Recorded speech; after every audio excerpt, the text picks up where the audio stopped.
Marcus Aurelius was a Roman emperor of the 2nd century, also known as the last of the 5 good emperors after Nerva, Trajan, Hadrian, and Antoninus Pius.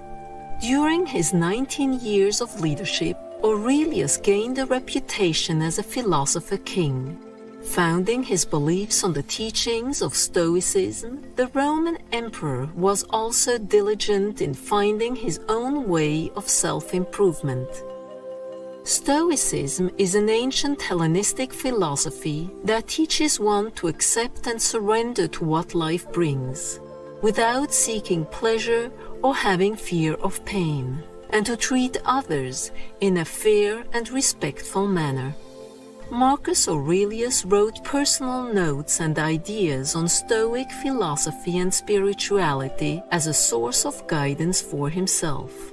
These notes, originally written in ancient Greek, formed a collection called Meditations.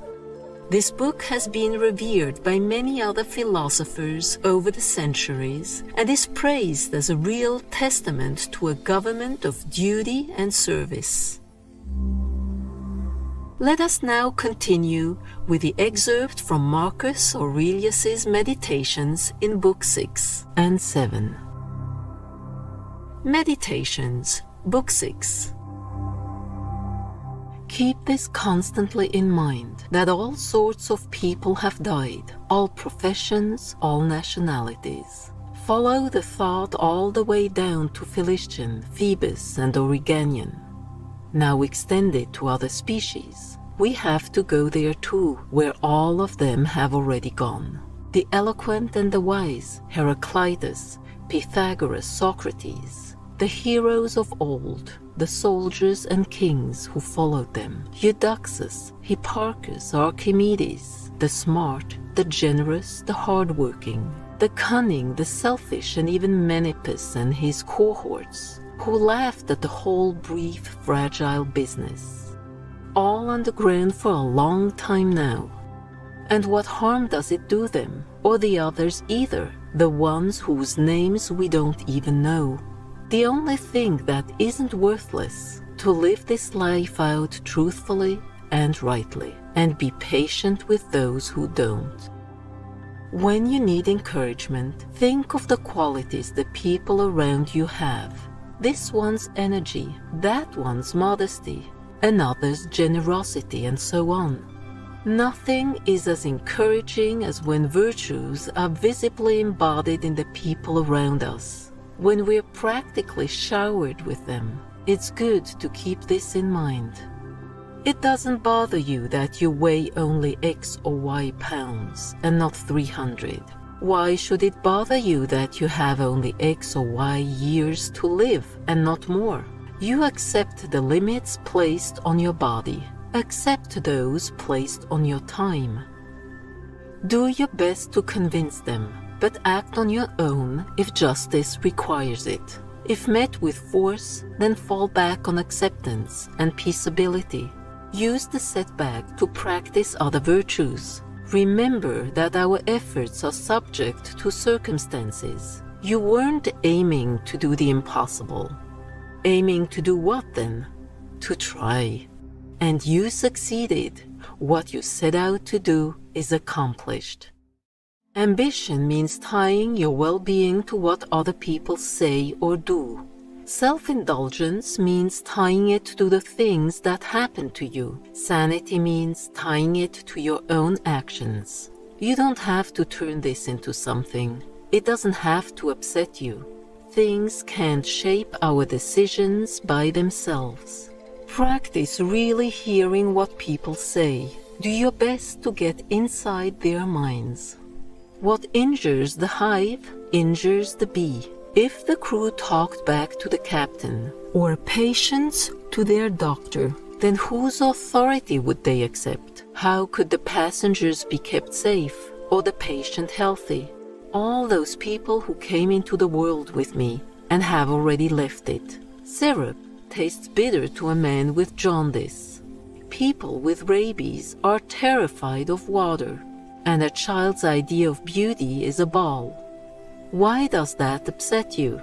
Do you think falsehood is less powerful than bile or a rabid dog? No one can keep you from living as your nature requires. Nothing can happen to you that is not required by nature. The people they want to ingratiate themselves with, and the results and the things they do in the process, how quickly it will all be erased by time, how much has been erased already. Meditations, Book 7. Evil, the same old thing. No matter what happens, keep this in mind. It's the same old thing, from one end of the world to the other. It fills the history books, ancient and modern, and the cities and the houses too. Nothing new at all, familiar, transient. You cannot quench understanding unless you put out the insights that compose it. But you can rekindle those at will, like glowing coals. I can control my thoughts as necessary. Then how can I be troubled? What is outside my mind means nothing to it. Absorb that lesson, and your feet stand firm. You can return to life. Look at things as you did before, and life returns. Pointless bustling of processions, opera arias, military exercises, a bone flung to pet poodles, a little food in the fish tank, the miserable servitude of ants, scampering of frightened mice, puppets jerked on strings. Surrounded as we are by all of this, we need to practice acceptance without disdain, but remembering that our own worth is measured by what we devote our energy to. Focus on what is said when you speak, and on what results from each action. Know what the one aims at, and what the other means. Is my intellect up to this? If so, then I'll put it to work, like a tool provided by nature. And if it isn't, then I'll turn the job over to someone who can do better, unless I have no choice. Or I do the best I can with it, and collaborate with whoever can make use of it, to do what the community needs done. Because whatever I do, alone or with others, can aim at one thing only, what squares with those requirements. So many who were remembered, already forgotten, and those who remembered them, long gone.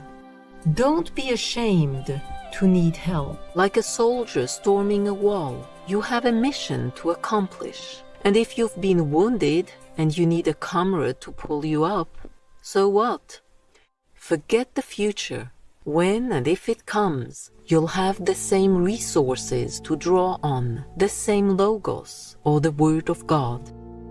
Everything is interwoven, and the web is holy. None of its parts are unconnected. They are composed harmoniously, and together they compose the world. One world made up of all things, one divinity present in them all, one substance and one law, the Logos or the Word of God, that all rational beings share, and one truth, if this is indeed the culmination of one process, beings who share the same birth, the same Logos. All substance is soon absorbed into nature, all that animates it soon restored to the Logos or the Word of God, all trace of them both soon covered over by time. Noble viewers, we appreciate your company for today's words of wisdom.